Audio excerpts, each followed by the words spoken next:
பெரியாரிலிருந்து தொடங்கிய சீமான், பெரியார் இயக்கம் மேடை அமைத்துக் கொடுத்த சீமான் நன்றி கெட்டத்தனமாக பெரியாரையே இப்போது தொட்டிருக்கிறார். பெரியாரை கொச்சைப்படுத்தி தொடர்ந்து பேசி வருகிறார். பெரியாரை தொட்டு வந்த சீமான் பெரியாரை வைத்து அழிய இருக்கிறார். இது இறுதி காலம். சீமானுக்கு இது இறுதி காலம். காரணம், பார்ப்பனர்கள் நம்பி போனவர்கள் யாருமே தமிழ்நாட்டில் வாழ்ந்ததாக சரித்திரம் கிடையாது.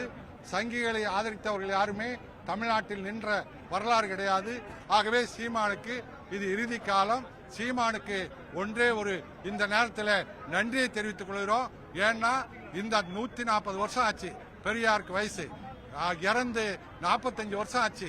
இன்னைக்கு 15 ஆண்டுகளுக்கு முன்னாடி பிறந்த தமிழ் இளைஞர்களுக்கு, மாணவர்களுக்கு, மாணவிகளுக்கு யார் அந்த பெரியார் என்று தேடி தேடி பெரியார் கருத்தை இப்போது தேடி படித்து அவருக்கு பெரியாருக்கு நன்றி தெரிவித்துக் கொண்டிருக்கின்றார்கள்.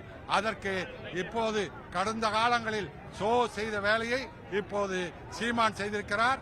இதே போல 1971ஆம் ஆண்டு பெரியார் ராமரை செருப்பால் அடித்தார் என்று ஒரு பிரச்சாரம் பண்ணார். அப்போ காமராஜர் ஆட்சியை கொண்டு வருவோன்னு சொல்லி, ஆனால் அன்றைக்கு திமுகவை வீழ்த்தணும்னு சொல்லி இன்னைக்கு எப்படி திமுகவுக்கு எதிராக சீமான் பண்றாரோ அந்த மாதிரி அன்னைக்கு பண்ணாரு. ஆனால் அந்த தேர்தலில் திமுக வரலாற்றில் இல்லாத அளவுக்கு 184 இடங்களில் வெற்றி பெற்றது. தான் போட்ட துக்ளக்கில் போட்ட அந்த செய்தி தவறுன்னு சொல்லி நீதிமன்றத்தில் மன்னிப்பு கேட்டார். அதோட காணாம போனார். அதுபோல இப்போ தவறா பார்ப்பனர்கள் நம்பி இறங்கிட்டாரு. இவரும் நிச்சயமா மன்னிப்பு கேட்க போறார். பேசின பல ஆவணங்களை வெளியிடல, அது வெளியிட்டா நான் ஆதாரத்தை கொடுப்பேன்னு சீமான் பதில் சொல்லியிருக்கிறது எப்படி பாக்குறீங்க? அது போன வாரம் சொன்னாரு, அதெல்லாம் பூட்டி வச்சிருக்காங்க, அதனால நான் தர முடியலன்னு. இப்ப சொல்லியிருக்காரு நான் கோர்ட்ல கொண்டு வந்து கொடுப்பேன்னு. அப்போ இவர் எங்க திருடி இருக்காரு?